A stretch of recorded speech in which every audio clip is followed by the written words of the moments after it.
The Building Better Relationships Journal and Meditation. We created the Building Better Relationships Journal and Meditation so you can magnetize the better relationships you want and focus on the positive role that you have in creating a better life through your relationships. We are excited for you to discover the gold within you that can help you manifest the love we all crave. The Building Better Relationships Journal has coaching questions that help you listen to the truth of what you want and what helps you to be empowered in love. The Building Better Relationships meditation is designed to strengthen your heart's ability to be that change you wish to see in the world. Why not download it now and think of it as a gift to those you love? If you love journaling and meditation, this is for you. Welcome to Building Better Relationships at Home and at Work with Angela and Patty podcast. This is Patty, a leadership and work-life balance coach from Arizona, USA. And this is Angela, love and relationship coach from Sydney, Australia. And we are building better relationships with you. Sharing new perspectives on being heart-centered at home and at work. So you can draw on your inner power to make your relationships and the world a better place to be around. Welcome to Building Better Relationships at Home and at Work with Angela and Patty. This podcast episode, Angela Ambrosia will share her journey with listening to the body, heart, and self. Angela Ambrosia is an energy healer, movement meditation, and dance facilitator at Dance with Angela, and teacher on loving relationships. She lives in Sydney, Australia. She teaches online classes and private sessions to open you to your healing gifts and natural joy. She works with people to develop their intuition and spiritual growth.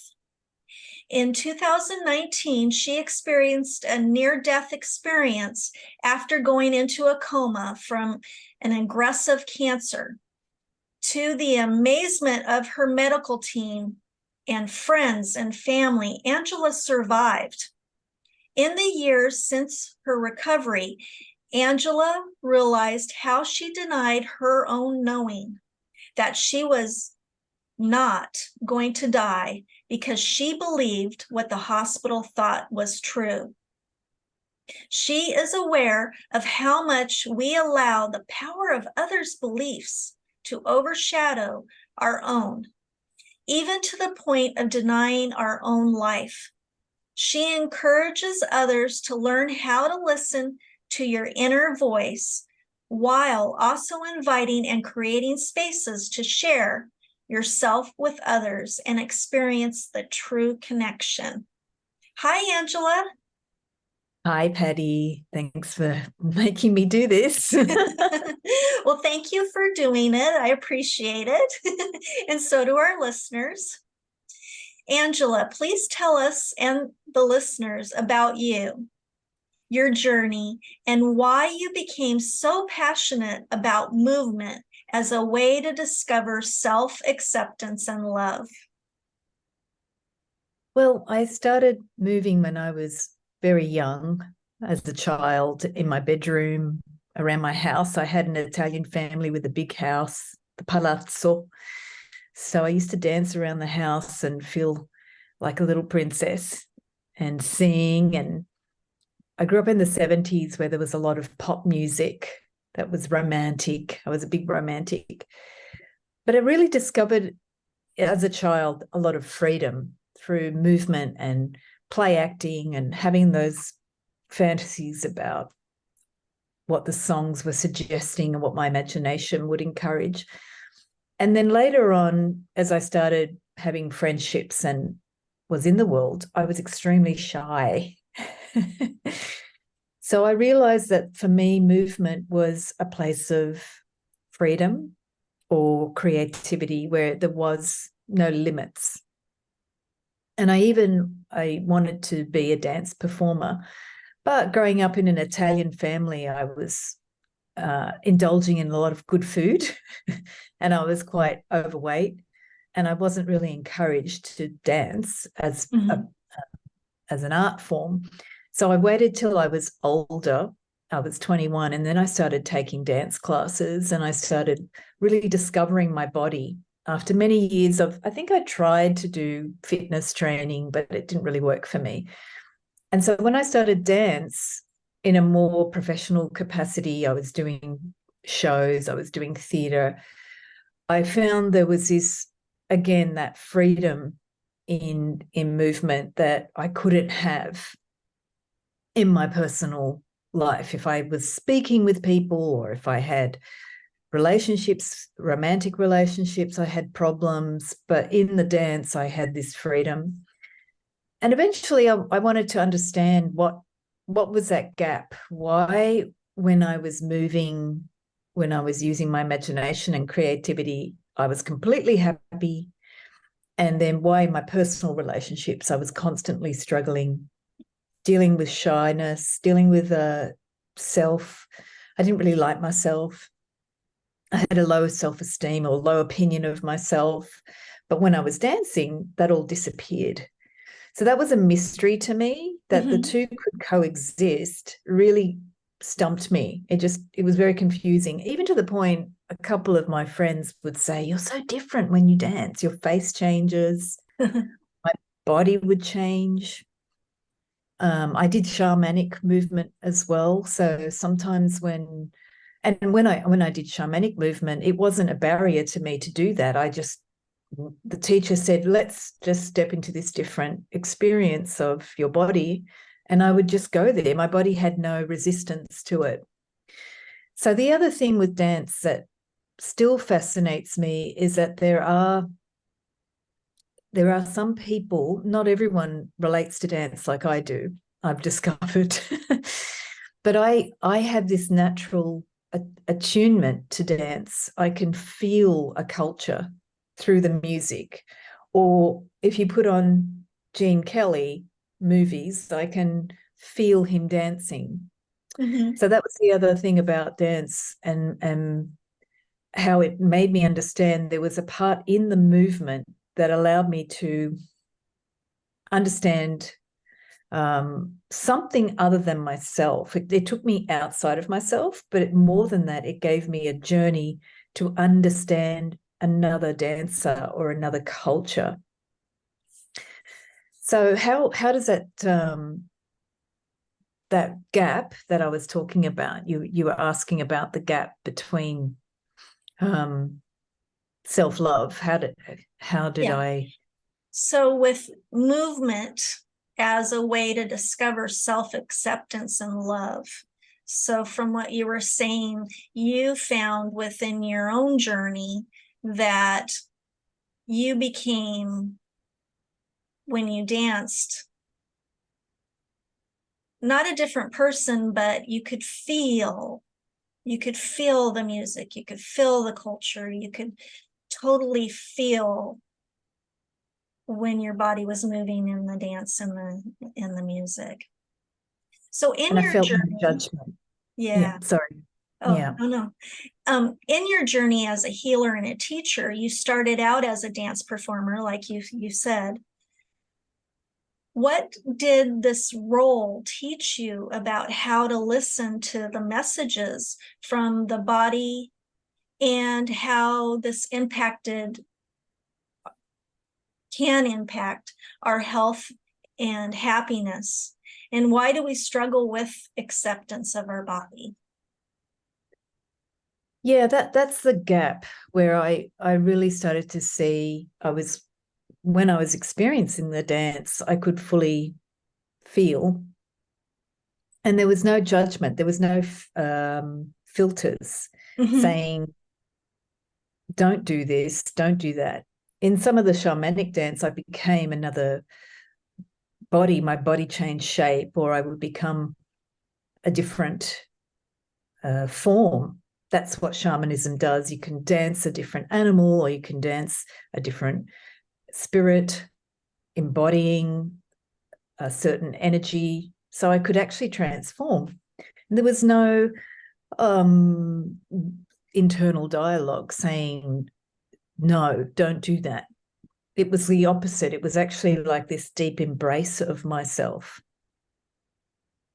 So I saw how in my regular everyday life, there was the inner dialogue that was full of a lot of anxiety, a lot of negative self-talk.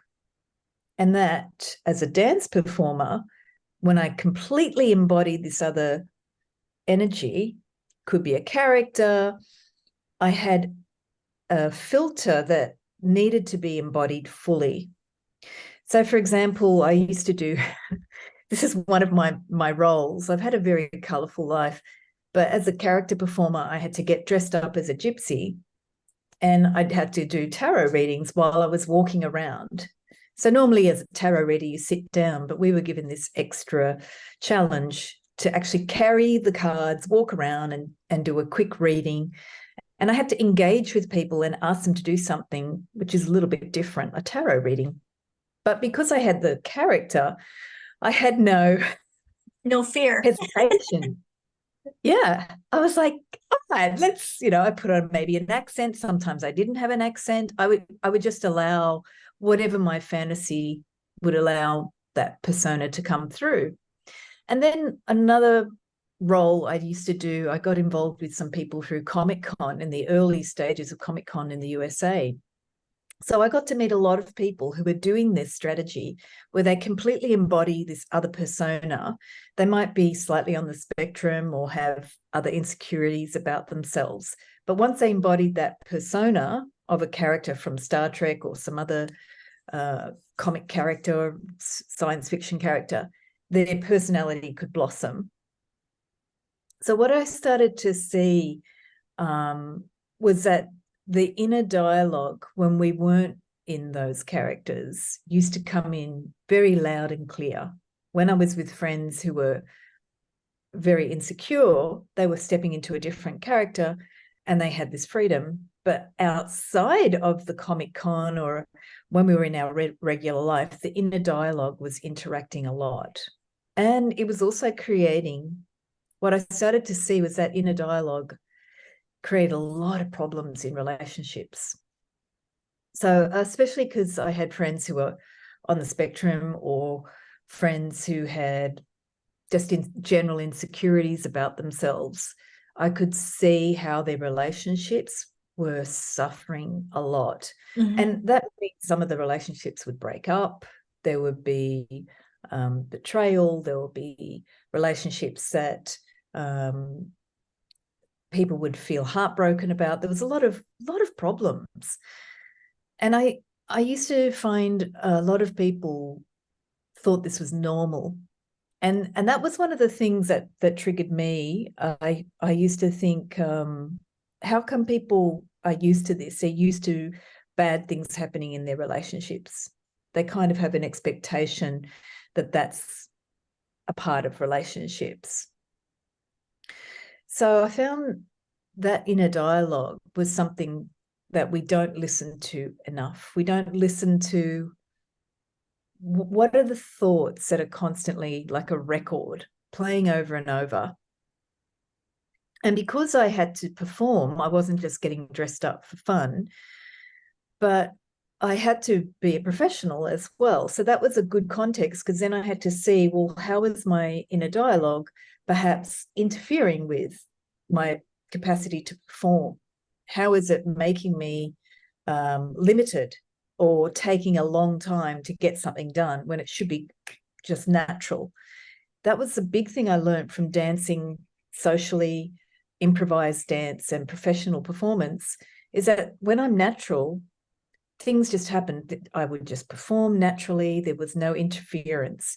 But if I had certain inner dialogue about expectations, about making people happy, about people liking me, about being good enough, that would come in and make everything problematic, make everything longer.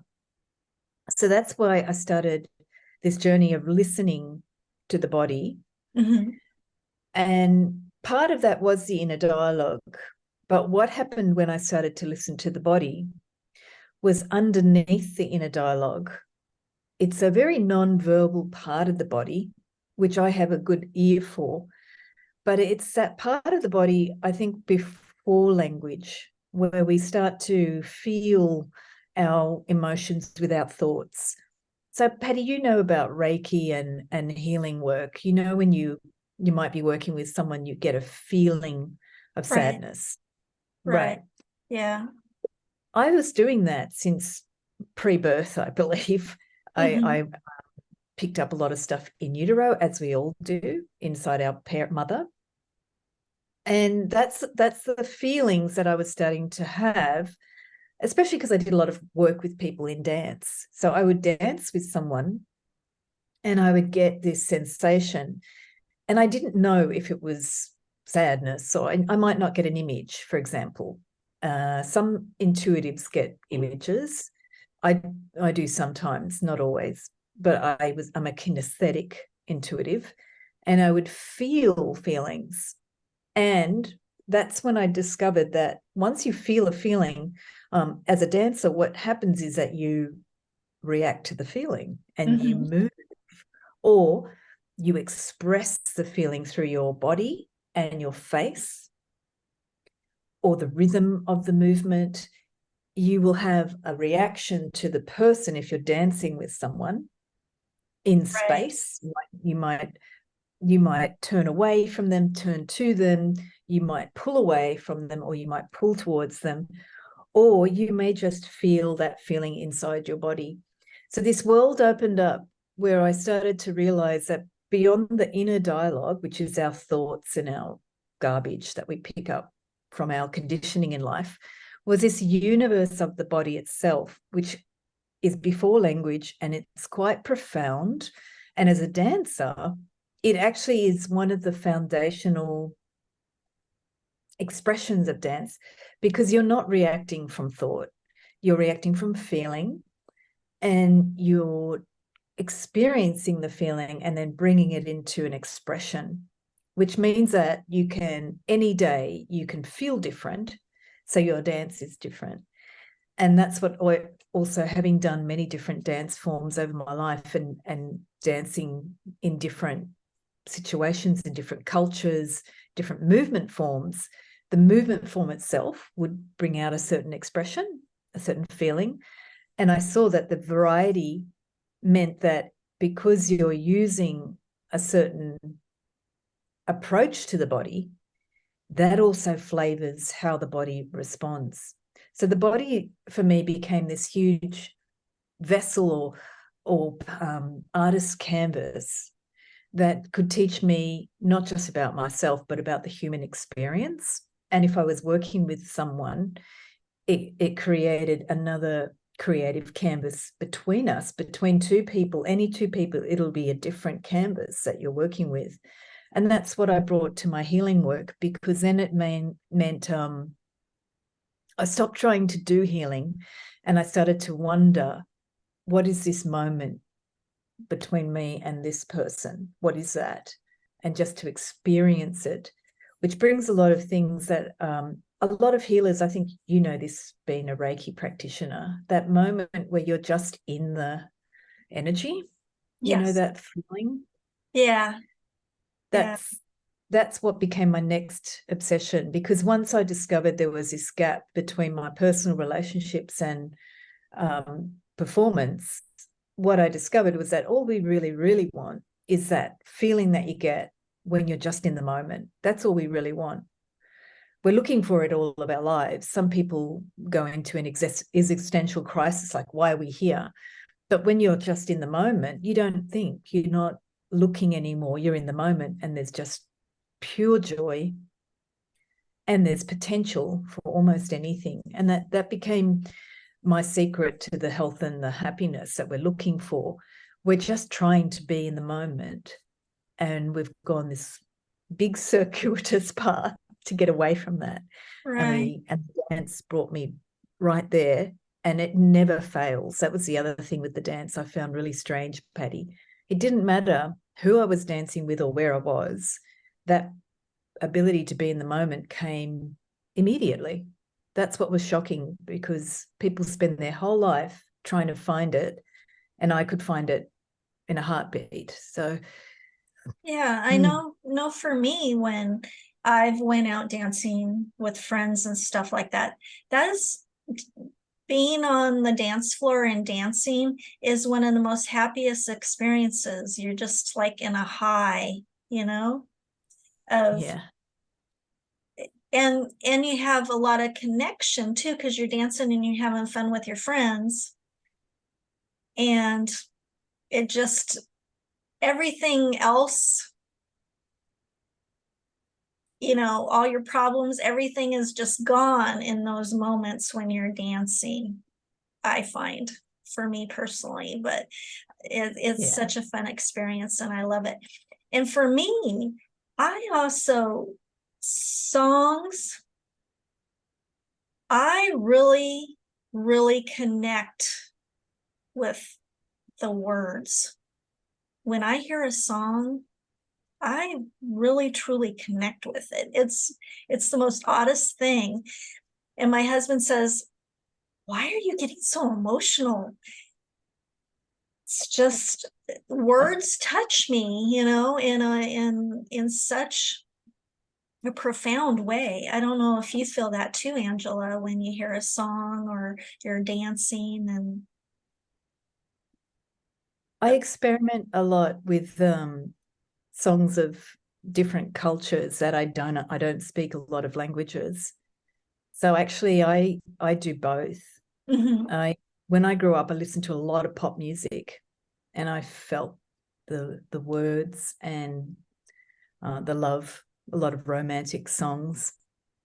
But recently, in the last, well, since childhood, in the last 20 years, I've been listening to a lot of world music.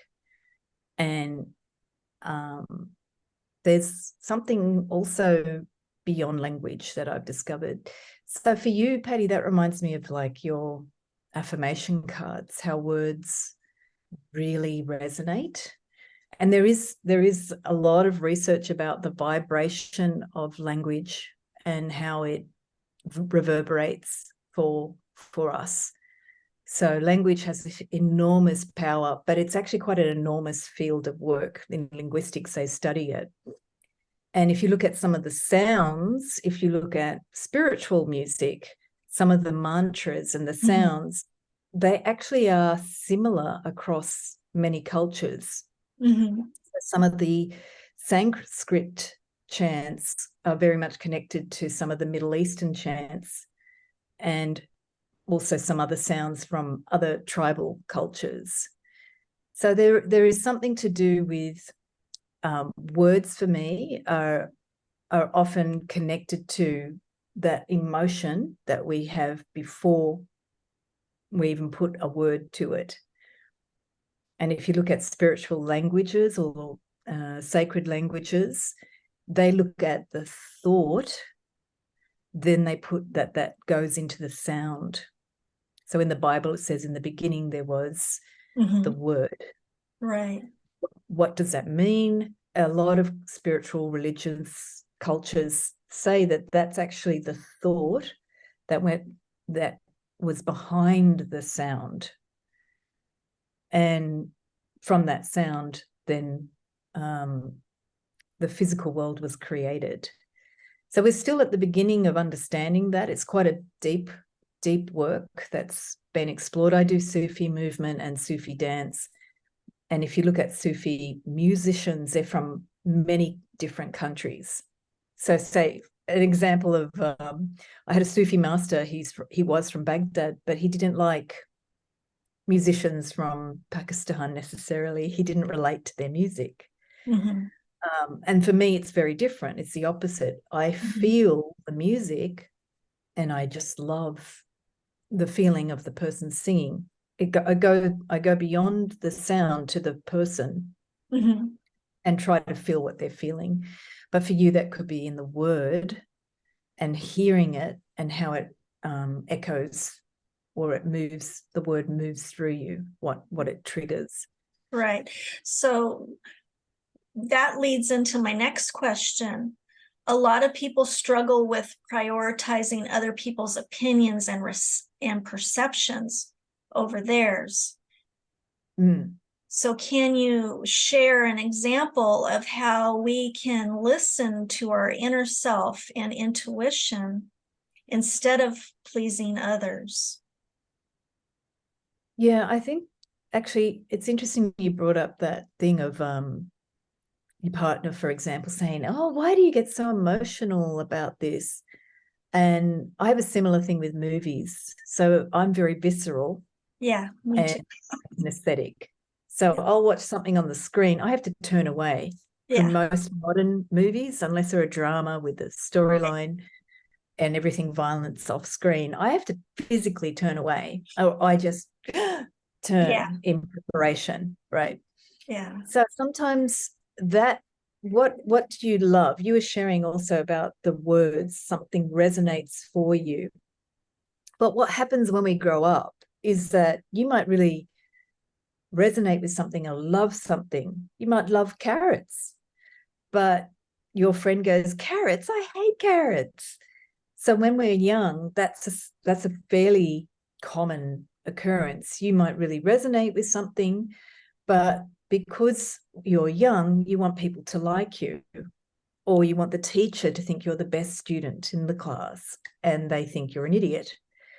And that's unfortunate, but that's how we're conditioned. That doesn't mean that every parent out there has to say that little Sarah or little Hakim is the perfect person in the world, and we don't need to coddle our children, but we need to find those places in ourselves, and you can start this when you're young, where you're still feeling that something you like or something about you is not acceptable, or you feel down about it. I've got a friend that has a problem with one of their body features, and it was probably because somebody said something about that body part when they grew up, but they could never really accept that body part because they have this story playing in their head like a record.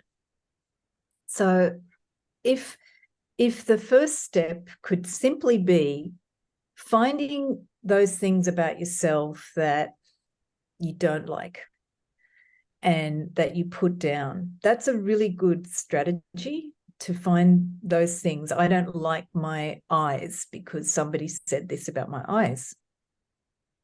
I used to have a really big issue about body hair because growing up in Australia, people didn't have body hair like me.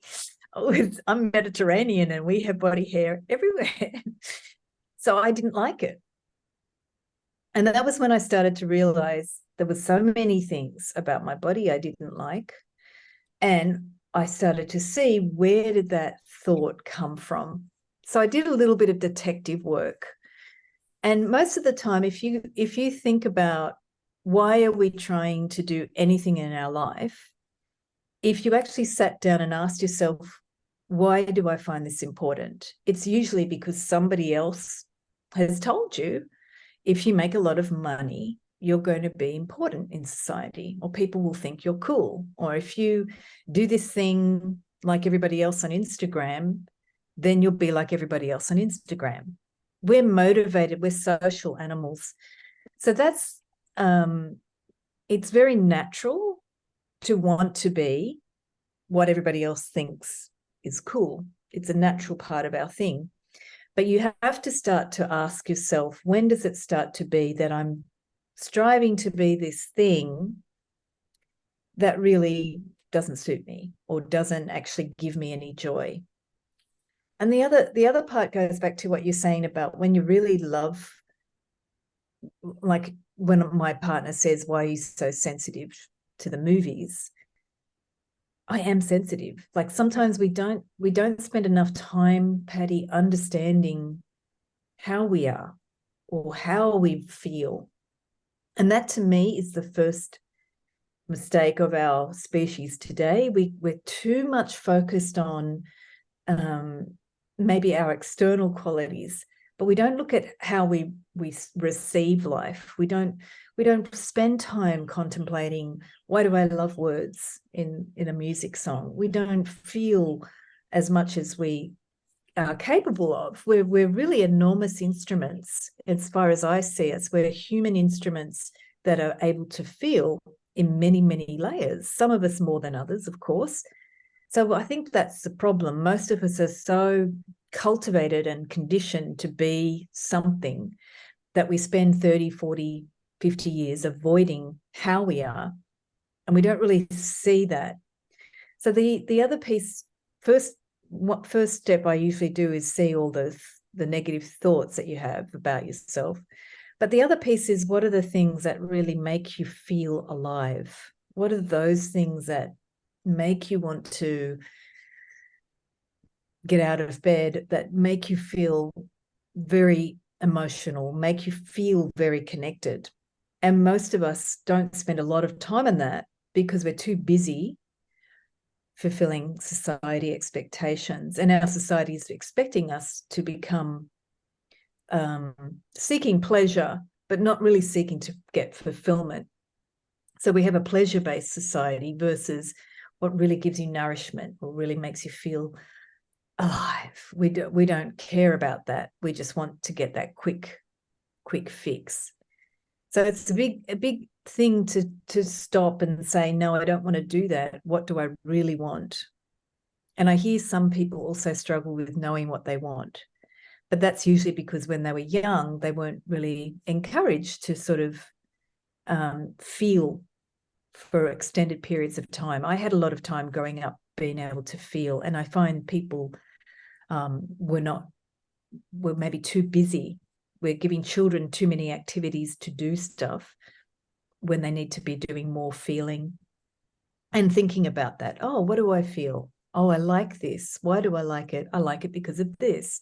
So giving kids more opportunities to feel and then reflect would allow them to expand that feeling part of their nature and not think so much, do people like me? But what do I feel? And that kind of goes into my next question. You teach about feeling and sensing in the body as a pathway to having better relationships. Can you describe the importance of feeling and sensing and how this helps your students with building better relationships? Yeah, a lot of, if we don't have enough time to feel what we're feeling, what happens is we get conditioned to stop feeling and to think those feelings are not important. So that's the first obstacle. Our society goes, oh, that takes too much time, move on. And then we go, oh, okay, well, that's not really that important. And I work with some people who are older, like 65 plus, and I see this pattern and I'm thinking, oh my God, you're 65 and you've got plenty of time. Just let yourself have time to feel. But because they've been conditioned that feeling's not important, oh, don't worry about that. That's a bit uncomfortable, messy, or too much information. So in relationships, having time to feel, it connects us back to when we're babies, our mother's holding us, and you don't have language, you don't have a job, you don't have to go anywhere. You're just being held by your mum. And she's going, oh, boo, or she's feeling her feelings. She's not saying, oh, I shouldn't be feeling this, and chopping off her feelings. Maybe she's got to heat up the milk or get something ready, but she's having this unedited emotion and feeling with the child. And that's what we're all looking for. We're looking for that in the moment. That's what I said earlier, that gold of what we're looking for is there's no time, there's no space, we're just in the moment and we're experiencing joy. And in relationships, if you can cultivate that possibility, what happens is that a lot of the rubbish that we carry just dissolves. You forget about it. And so with clients, what I have to encourage is that for themselves to allow feeling so that they can start to expand those emotions that maybe they've cut off. They've said they're not that valuable. Nobody really listens. Nobody really cares about that. They have to create activities, habits where they start to really allow that to expand. And Patty, it can be really diverse. It can be as simple as, you know, for some people, it's taking a bath and just allowing themselves to feel music. And for other people, it can be doing some artwork. For other people, it can be playing music, just allowing themselves to have extended periods of allowing themselves to feel. For other people, it will be necessary to try that in relationship to somebody, so that they're doing something with a friend or a family member over where they're allowing their feelings to be expanded. So the other thing that happens when we don't allow our feelings to be expanded is we don't learn how to give words to our feelings. We might have a very limited range of language for our feelings, which unfortunately is what they're teaching some kids with those apps that describe emotions. When I grew up, we didn't have apps to describe emotions. We had pop music, we had dance, we had our fashion, we had art, we had a lot of communication, talking to our friends. We did a lot of interactive and expansive ways of describing our feelings. We might not use one word. We might write a poem. We might complain to our friends for a long time. So unfortunately, if we don't have activities for young people to cultivate more language, more space to feel the feeling and then language about it, they learn that it's not really significant. And religious practices and spiritual practices for years have given space to expressing that feeling. But those religion may not be very fashionable or popular anymore. Spiritual practices are very individual now. So you can meditate by yourself, but that doesn't really cultivate relationships. So I think our feeling and our sensing in relation to others is something that our society has started to say is less and less important. Whereas for me, it's the opposite. We need to do that now. We've been given everything we need at an individual level. We've got everything in the first world and modern countries, and it's not making us happy. What are we missing? We're missing that ability to feel in relationship, in connection to somebody and to a group of people. And that's what we can start to cultivate. And I do that with finding ways for my clients to build relationships where they can feel more of who they are emotionally, expand that into art or creativity or maybe discussion for some people. Some people really relate to words, so they want to use their language skills. So whatever the client starts, what I do typically is when they start to feel something, because I have a strong ability to feel, I start to experience the joy of what they're feeling. And that gives validation to what they're feeling, and they start to feel it expand. And that's what I discovered as a dancer. When I allow things to expand, the energy actually expanded. And you can do a whole show like that. You can create a performance like that. Whole artistic works are based on allowing feelings to expand. And artists don't talk about that. So the regular person needs to learn that they have that capacity in them to feel and have that expand, so that the relationships can have more pleasure and more fulfillment and sensation and satisfaction in that expression of themselves. So, Angela, you mentor and teach healers, empaths, coaches, and others in the helping professions.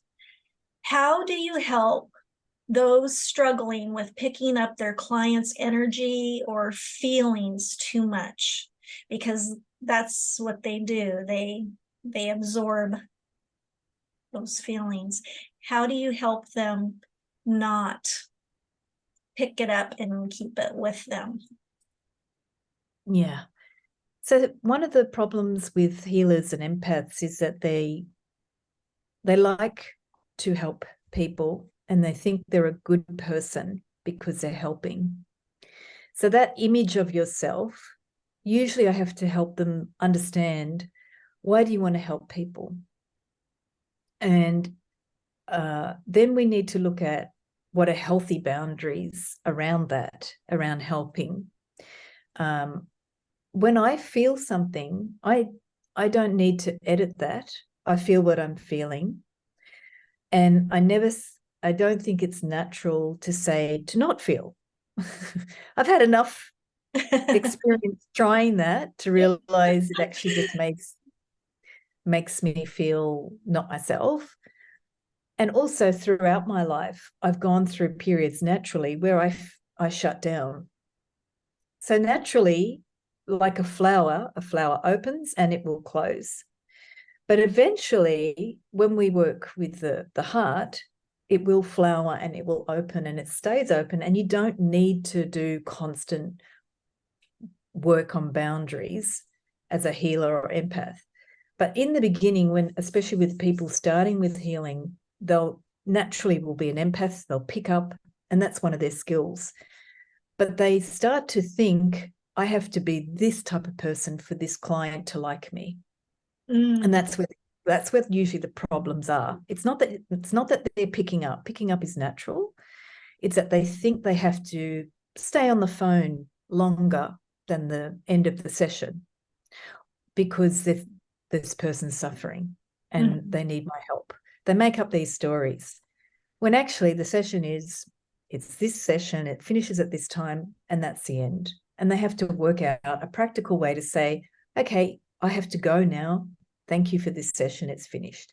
So a lot of the time, the stories, the image of themselves as a healer or empath or a helping person is what's interfering with their gifts. So usually I work on that. And then we also learn, because sometimes people, it's an unfortunate part of being human. We think when people are traumatized and we feel that trauma, it's an irony. We start to blame the person who's traumatized for making us feel their trauma. Or we might think that trauma is too much for me, which is very, very normal. There's lots of people who have compassion fatigue in the helping professions. It's normal if someone is dealing with war to be traumatized. So one thing we have to look at is what sort of people do you want to help? Because sometimes a healer or empath thinks they have to help everybody, and you don't. You have to really know, I want to help these sorts of people. And sometimes a part of a journey, a life of a healer or empath is to realize through burnout, actually, I can't help these people anymore. I'm not going to work here. I'm going to go somewhere else. And this happens a lot, not just in the helping professions. It happens in the corporate world, you know so well, Patty, like you get to that level where you're like, I'm done with this. That's your spirit basically saying it's time to go do something else. And you've got to be aware that you're not just, some people have one life path and that's their profession. They're a doctor for the whole life. That's their life path. For others, it's not that clear cut. I've never had one job in my life, and I used to tear myself up about it. Why can't you just be normal? I'm not. So I had to adjust to that. I had to accept my life has many hills and valleys, and that's part of my life path. And then discover that joy of that particular life path. And then that also helps the healer and the helping person realize, when I get these experiences of taking on too much energy, what's actually my spirit trying to make me do here? And unfortunately, healers are here on earth to pick up the collective energy as well, which maybe some healers don't realize. But you're not always here to just work one-on-one. A lot of healers and empaths are here to help the collective. And some of them take on this martyr complex, like, oh, look at me, I'm doing all this work for the collective and nobody cares because they don't see it. Actually, it's very easy once you know that you're picking up for the collective to go, oh, I will just do a prayer, or you do Reiki. Okay, I will just feel the divine come in now to do the work. So healers, actually, we've got secrets that a lot of the regular people don't have. So sometimes I have to help the empath or get beyond their complaining, because they sometimes are picking up for the collective, and that makes you miserable.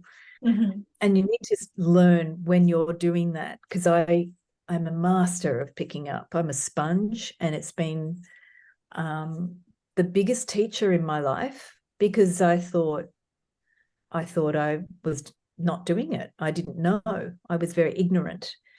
But once I started to see, oh, you're doing it again. Here we go. There's no judgment about it. There's no whinging. I'm just like, oh, that's interesting. Look what I did. Okay. And then I do my healing and it's gone.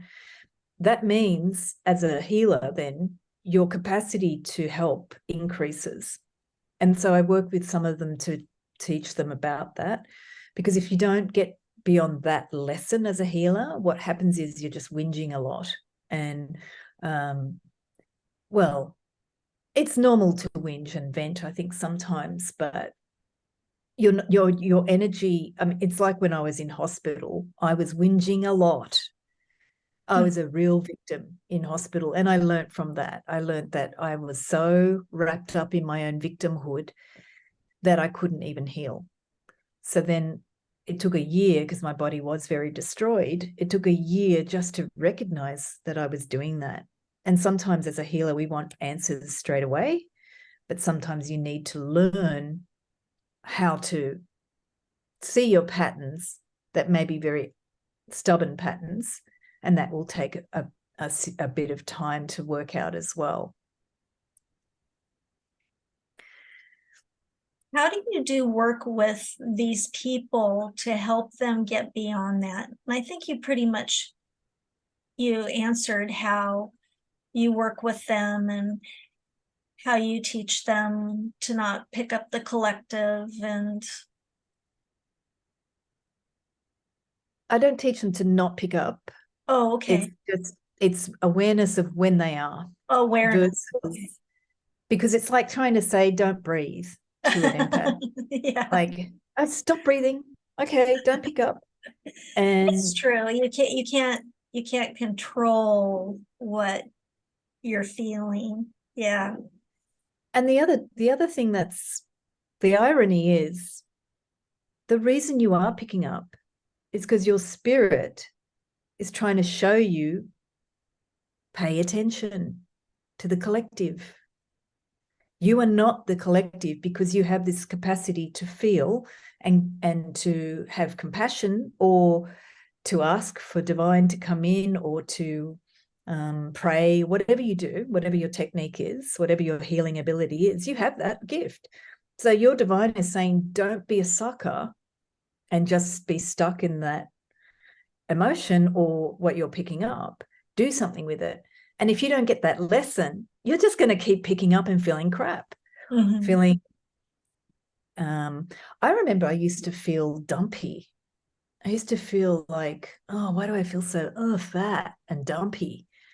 And suddenly, after a few years, I sort of went, oh, you're feeling that because of the environment that you're in. It was a different city that I was living in. And I didn't realize until I left that city. Mm-hmm. So moving around for me was a huge teacher. And one of the reasons I've had a life of moving different locations was so I could learn what the vibration was of a location and how I changed. And if I didn't move to different locations, I wouldn't have learned that.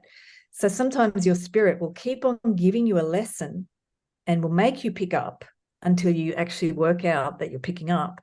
And unfortunately, we might just spend years spinning that wheel until you actually recognize it. And then it's easy. It's just like, oh, okay. But I know that it's not simple. It's just that the lesson keeps, I have seen this too many times now, the lesson keeps coming back until you get it. Angela, can you tell me and the listeners a little bit about energy body of self-acceptance? Is that people struggle with knowing what love is, and relationships teach them how to learn what love is and what love is not, but that can create a lot of insecurity or self-doubt, and they may make a lot of mistakes, which can deepen their distrust of themselves. What do you offer that can help those who distrust their instincts or develop habits where they shut down their feelings to avoid reviewing those memories over and over again, where they've experienced shame and discomfort or even abuse? Yeah, so the energy body of self-acceptance is a simple program where you look at that inner dialogue, the negative self-talk, and we start there. And underneath all of the negative self-talk, the energy body of self-acceptance shows you what's actually there in your body. What's that resource of love there? Because the inner dialogue will have said a lot of stories that interrupt that. So shame is a huge one. It'll be quite destructive and it'll override. And I've worked with clients where we've got to a good place with the shame, and then it'll come back. And the client gets disturbed because I thought I was in a good place. Mm-hmm. But the shame comes back, and then it starts to make them feel not capable, because they were in a good place. They did get some sense of self-acceptance, or that who they are is a powerful human being. But then the shame, especially if it's shame from trauma, there's all sorts of levels of trauma, but shame connected to childhood trauma is very strong, can be stronger. So it can make people feel like I can't, as an adult, can't really move forward. So often what I do with the energy body of self-acceptance is just allow, the program has different exercises to allow your body to feel. It's my simple solution. It's what worked for me. It doesn't necessarily work for everyone. And ironically, now 30 years later, from when I started this work, the more I allow people to feel, and sometimes when I'm working one-on-one, I might be very quiet. Mm-hmm. I'm talking a lot today, but I'm very quiet. And that space starts to expand. So the energy body of self-acceptance has exercises to help you feel your body expand on the energy level, on the feeling level. And again, it's not necessarily that you feel any part of yourself. You're just allowing the body to feel, allow the body to have a sense of space. Mm-hmm. And in what I've noticed over time with repetition of those exercises is that the body starts to have its own relaxation and confidence. The body starts to feel protected by you.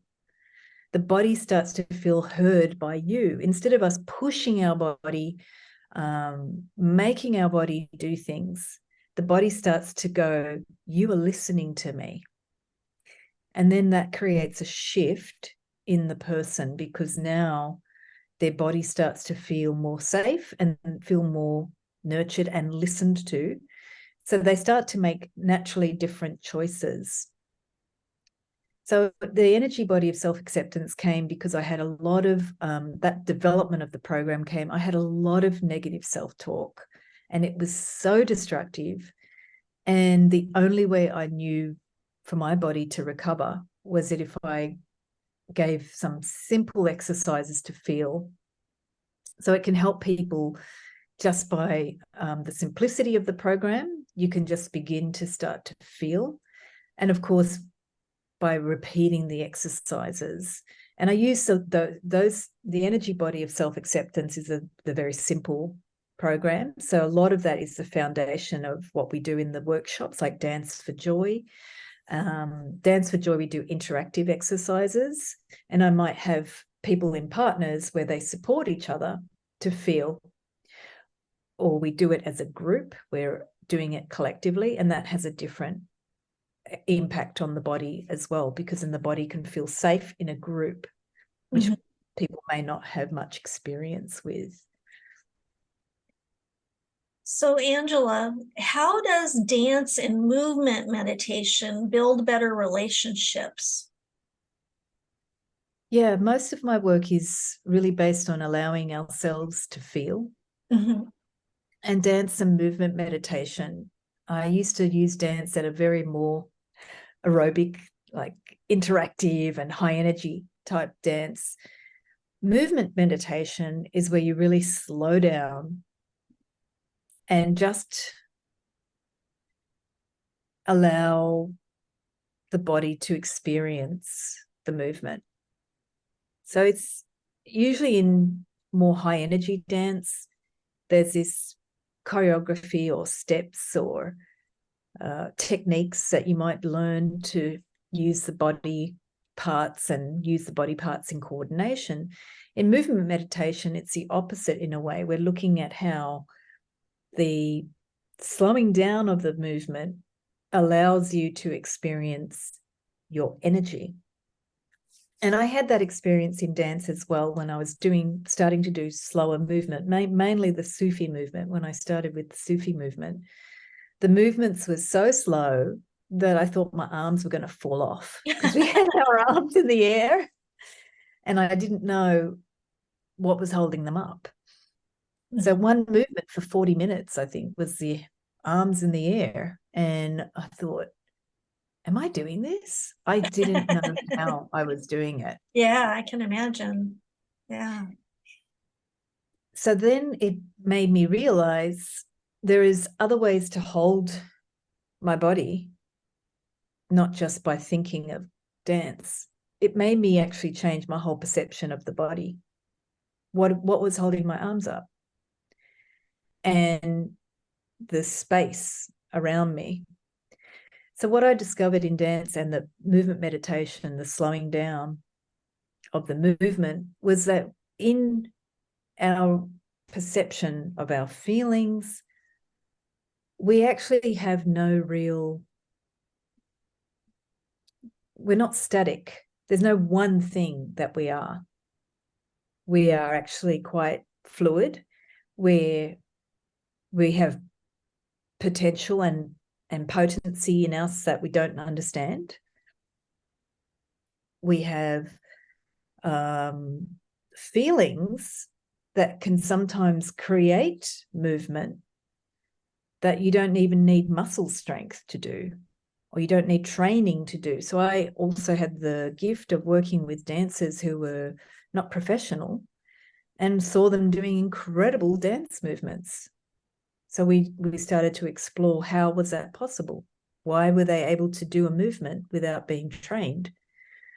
And that made me realize that our relationships are constantly a process of really exploring that.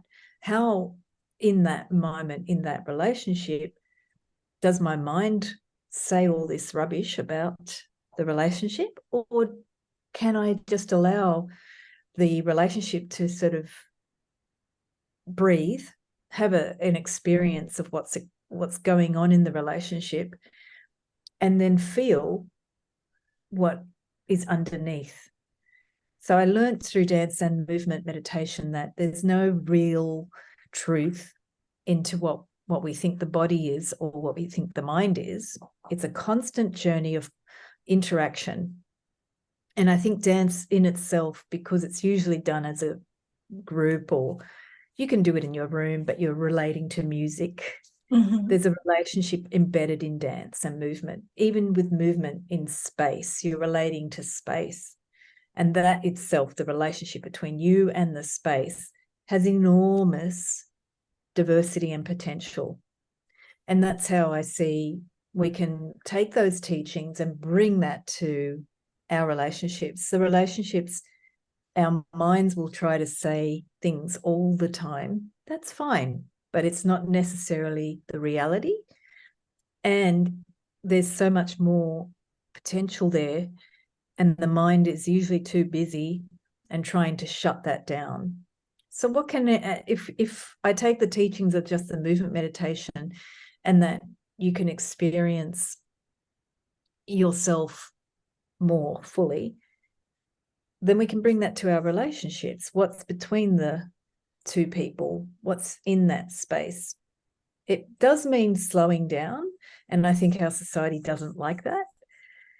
But I do see a lot of people now isolated, alone at home, and kind of not really sure why they're here. So why not do something with movement where you can experience yourself in relationship to others and experience, if you're going to be at home, what is something you can do to experience more of the people that you're at home with if you're with someone else?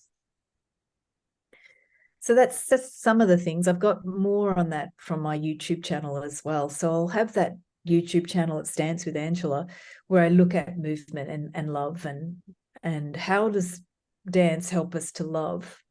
Where is dance helping us to grow in our sense of self and who we are? Angela, you also work with people recovering in their body after an illness or trauma by helping them understand how to enjoy their body and their personality. Can you share some strategies to get a better relationship with your body and a recovery of the body after an illness? A lot of what I can share is simple connection to the body and with your hands. So I have a few techniques on the Dance with Angela YouTube channel as well. When I was ill, I couldn't move too much, but I could put my hands on different parts of the body and just allow my body to feel that hand. Now, for some people, that seems really nothing. But if you take some breaths and start to allow yourself to feel, there can be, for some people, a deep comfort in that. And it took me, one day in hospital, it took me all day just to do that, just to put my hand on my body and breathe. So after illness as well, I think there's this really unexplored part of illness, because sometimes when you're ill, you just sort of want to forget about it. But the recovery phase is quite interesting because it connects to some of the things I learned from movement meditation, where when we slow down, there's actually this enormous potential.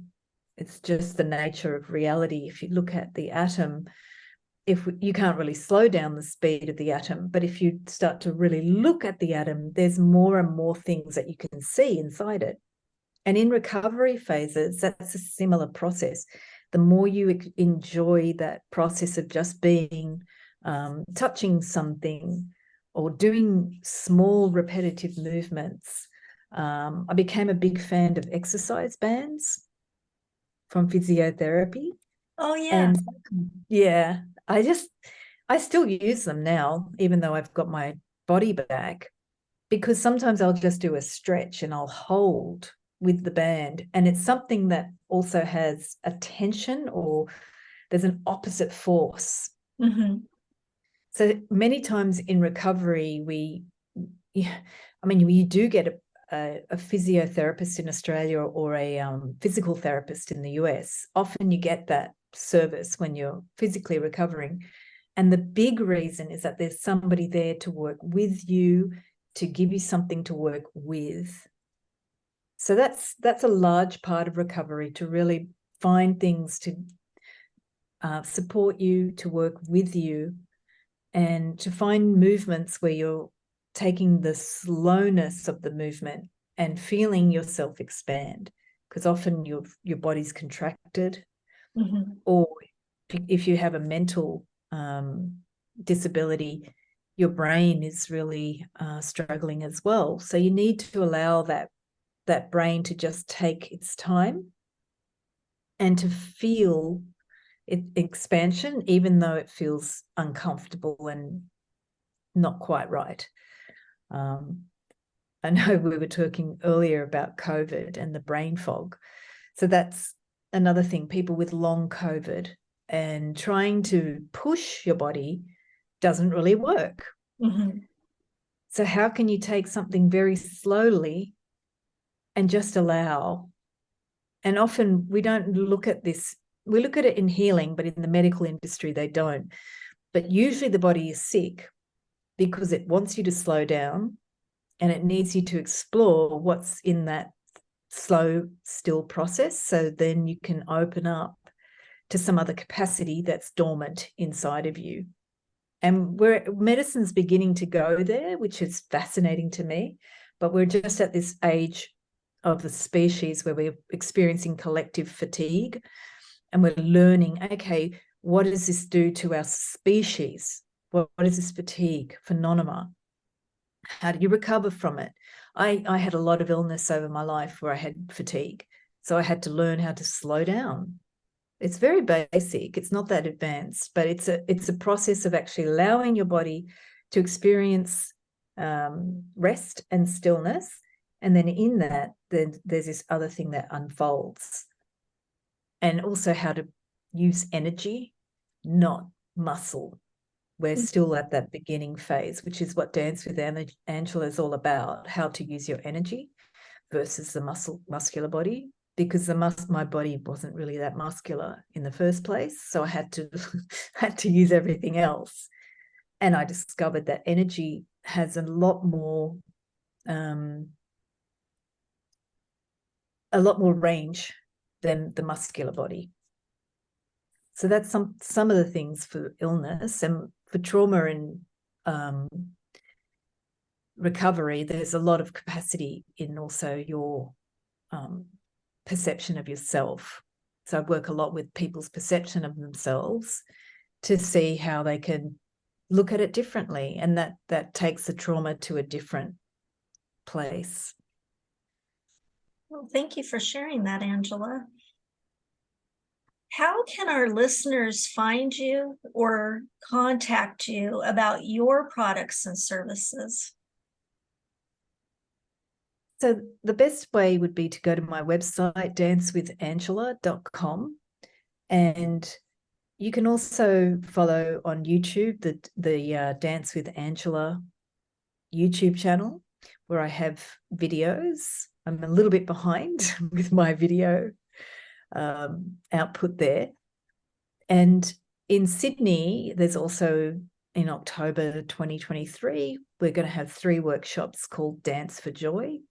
So if you're in Sydney, Australia, you can come along to the Dance for Joy workshops, and we'll have a link in the description as well.